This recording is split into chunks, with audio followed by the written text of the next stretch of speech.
Africa is a land with endless stories to tell. From epic battles, brilliant rulers, and the dramatic rise and fall of civilizations, join us on the History of Africa podcast to learn the too often unknown stories of the African continent. From the sands of Cairo to the plains of Zimbabwe, and from the mountains of Ethiopia to the forests of the Congo, find the History of Africa podcast wherever you listen to your podcasts. Gamarjoba, everyone! Before we get into today's show, I want to extend you an invitation to the 4th annual Intelligent Speech Conference. Intelligent Speech is a 100% online conference that connects independent, educational podcasters like myself with you, the fans, for a one-day event. I'll be speaking about the Georgian influence on the Holy Land. Tickets are on sale now, but if you buy before May 15th, you get $10 off. You can get an additional 10% off if you use the code SAK, S-A-K. That's $18 for a day with your favorite educational podcasters. Go to www.intelligentspeechconference.com to learn more and purchase your tickets. I'll see you on June 25th from 9:45 a.m. to 6:15 p.m. Eastern Standard Time. All the information can be found in the episode transcription. And now, on to the show.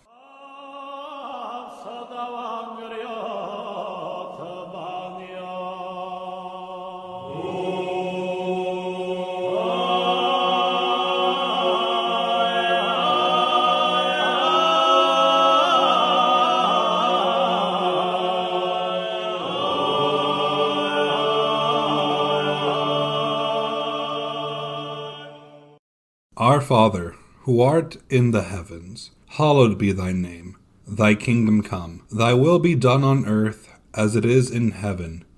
Give us this day our daily bread, and forgive us our trespasses, as we forgive those who trespass against us. And lead us not into temptation, but deliver us from the evil one. Amen. Gamarjoba, and welcome to the History of Sakartvelo, Georgia.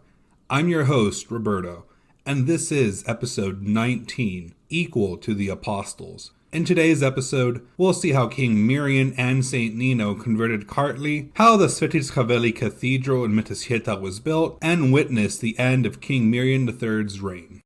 Before we continue, I have an announcement to make. For their service to the Kingdom of Georgia, we have 2 patrons to grant lands and titles to. First, going for the full Spaspeto rank is Ben from Battle Royale, French monarchs, who will now be known as Spaspeto Bagrat of Batumi, Aristavi of the Pranguli. With the Spaspeto rank, Spaspeto Bagrat will have access to bonus episodes, voting power on future episodes, and exclusive access to the History of Sakartvelo, Georgia Discord. We also have an Aristavi with Audrey, who will now be known as Aristavi Audrey of Gonio, Heloinis Grapinha. They'll get access to bonus episodes, and thank you both for your support. In our last episode, we saw how Miriam and Nino met, and the factors that led to the Christianization of the Holstein dynasty. Now, the Holstein dynasty will use their influence and spread it out towards the rest of the kingdom.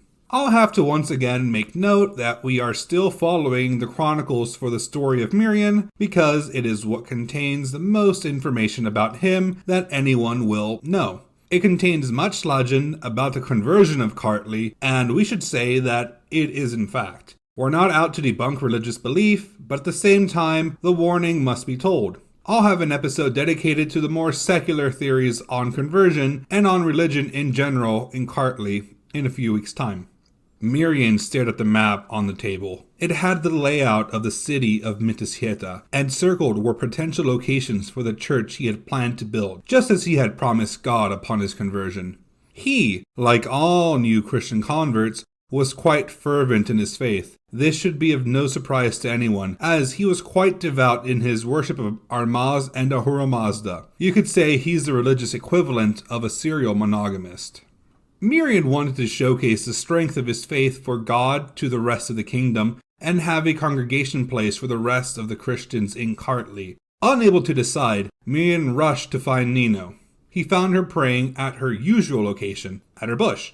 Miriam asked Nino where to build the new church, as he needed his mother's advice to do so. Nino looked up to the king, shrugged her shoulders, and politely said that the choice and location belonged to him, not her. Flabbergasted, Miriam looked around and immediately decided that the location where Nino's bush grew was the holiest place, as that is where his mother resided.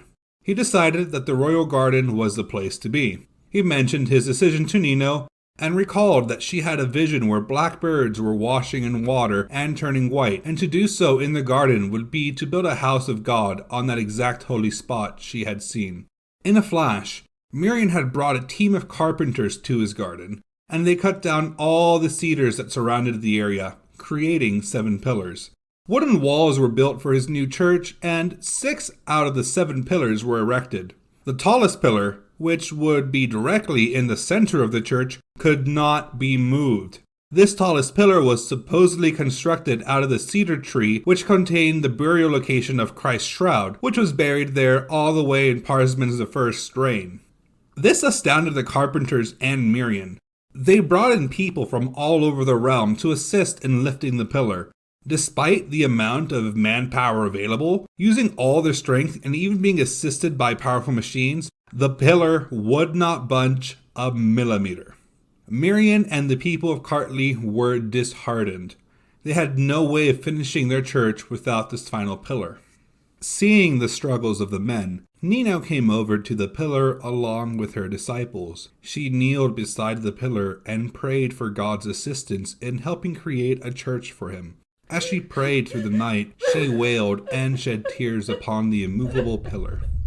Then, a powerful rumble could be heard far from the construction site. The Kartli citizens stared at the mountains, Armazi and Zadeni. Their eyes widened in disbelief as they collapsed suddenly, and the rubble cascaded down the mountainside to dam the 2 rivers that dissected the city. Disembodied cries and lamentations resounded throughout the city, striking fear into the citizens' hearts. The barriers that held back the Mitkvadi River burst and proceeded to flood the city, while the Aragvi River thunderously burst into the fortress. The city descended into chaos. The Kartli tried running out of the city to escape the floodwaters, but Nino stood in front of them and spoke calmly, saying, "Don't be afraid, my sisters. The mountains are staying in their places. The waters flow as they did it in the past, and it just appears to you that the mountains have collapsed. Only the mountains of disbelief have fallen in Kartli. The damned waters are the blood of the infants that were offered to the idols, and the howling voices are from the devil. For they deplore being driven from these places by the will of the Almighty and the cross of Christ. Turn to God and pray." With Nino's words, the panicked citizens grew calm. Lifting her hands to God, Nino prayed for the accomplishment of all the things that Miriam wished for. The following morning, alarm bells rang as the gates of the city were broken down, and a massive horde of Persian soldiers stormed the city. King Miriam himself joined the fight to drive them back, and a massacre began as the Kartli and Persians fought for every inch of territory in the city. Then, morale dropped as a soldier yelled that Miriam had been captured by the Persians. Another rang out among the troops that this was an enemy deceit and they should continue pushing on. To everyone's surprise, Nino approached the Persian army and stared them down. She mentioned that she had brought the one they had feared and placed her hands in the sign of a cross. A massive scream in unison was heard from the Persian troops, and in a flash, they were all gone. She had dispersed this great visage of an army and began to pray to God. Without another word about the events that had occurred, Nino returned to the immovable pillar. There, she saw a child approach, and he was enveloped in a shroud of fire. He whispered into her ears and said 3 words. Her eyes widened in astonishment and immediately prostrated herself before this child. The child approached the pillar, touched it, and lifted it easily before carrying it towards the heavens. Miriam awoke the following day after his surprise battle with the Persians, and looked over to his construction site. He saw that there was a pillar of light rising to the sky. He rubbed his eyes in disbelief and saw that it was still there. He ran down to his garden and saw that people were already there, rejoicing for the miracle. The pillar levitated in the air and settled into place. This event enraptured Mitashieta with both fear and joy. This was just the first of many miracles associated with the pillar. a man approached the pillar. He had been blind from his birth, and he touched the pillar. The clouds that surrounded his eyes disappeared, and he could see the world for the first time as it was. A woman approached the pillar with her child. This child, a boy named Amazaspan, had been sick for 8 years. He was unable to move at this point, just resting upon his mother. Nino touched the pillar and touched Amazaspan's head. Life flowed into him, and he acted as if he had never been sick a day in his life.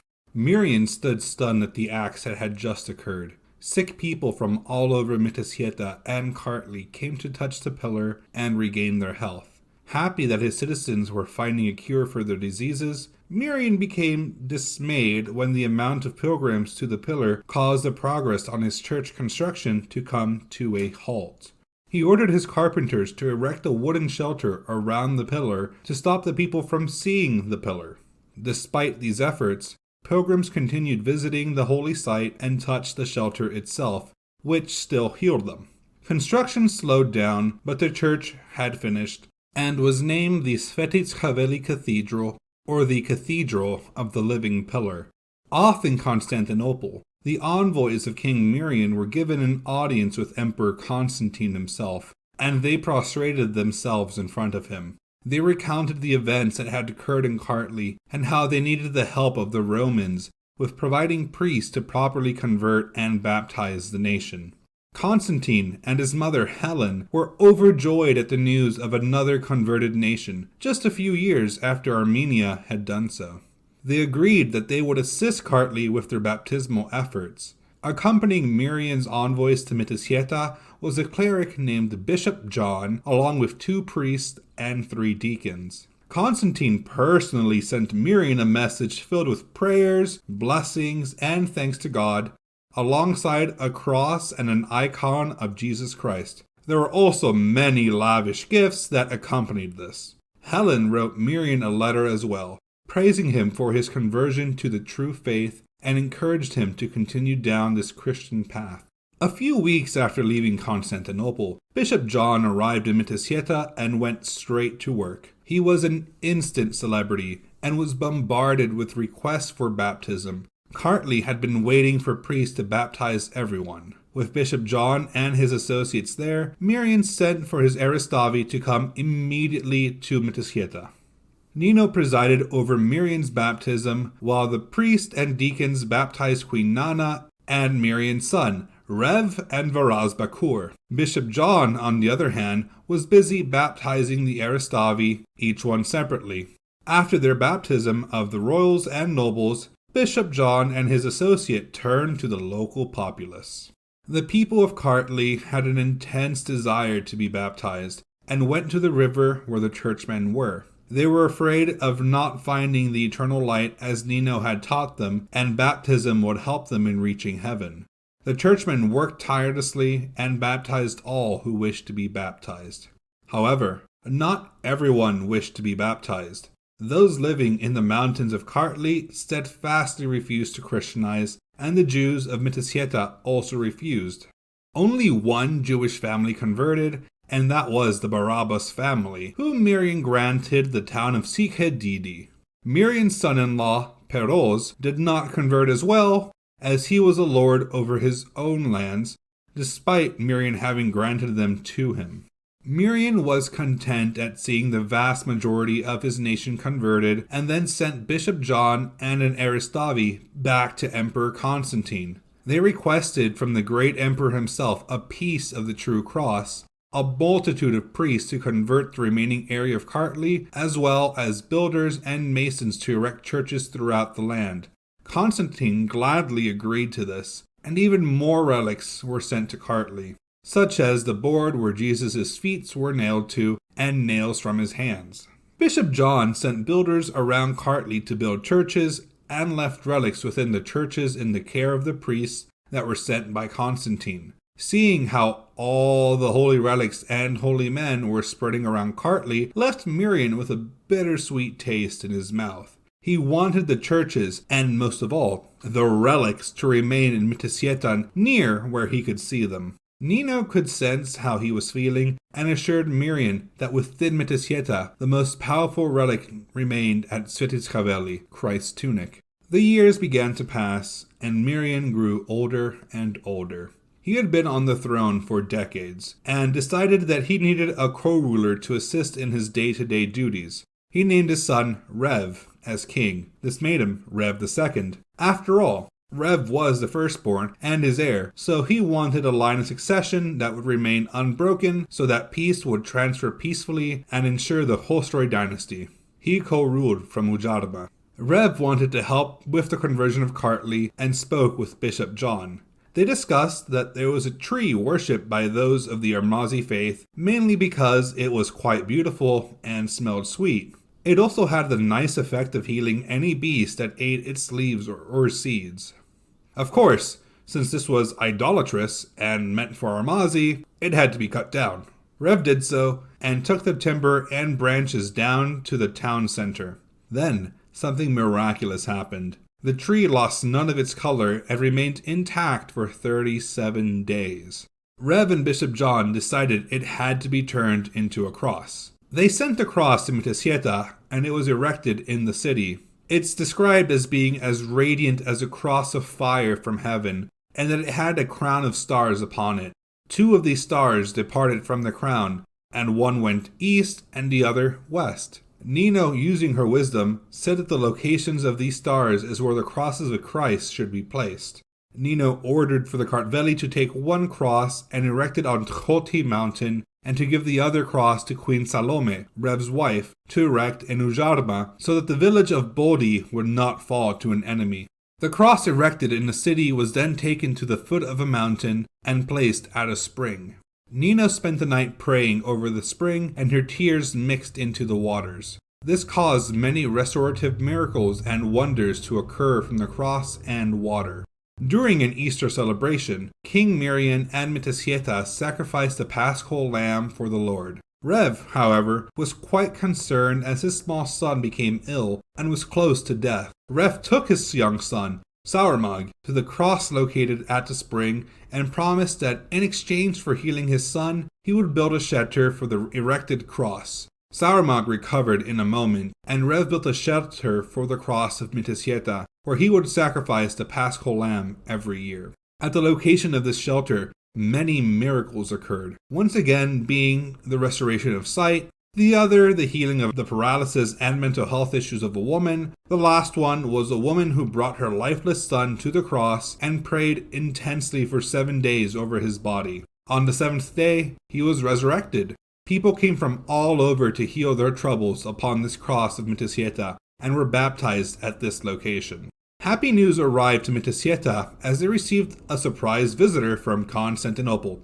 This was Varaz Bakur, who had brought a letter from Constantine and a whole host of presents. Varaz Bakur had returned from Constantinople because Constantine had converted to Christianity on his deathbed and, as a Christian, could not keep a hostage. This brought great joy to Miriam and Nana at having the family reunited. Another visitor arrived at the palace in Miriam, this time from Rome. He was amazed that the Kartli had been baptized, and he wanted to have his own country, that of Caucasian Albania, baptized.